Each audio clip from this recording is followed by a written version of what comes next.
All right, real quick one, guys. This is solid walnut, 3 7/16 inch thick, and this is the maximum height for this saw blade. It's 3 3/4, and I'm going to see if I can cut a 7/8 inch strip off the side of this thing in one pass. Let me get my push stick, because that is going to be necessary. Here we go. Oh, dust collection.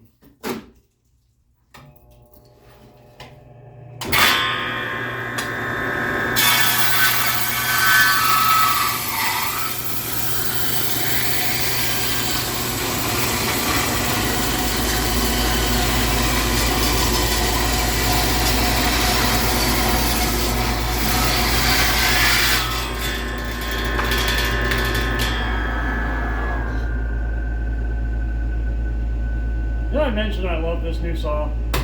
65 years old, it can do that.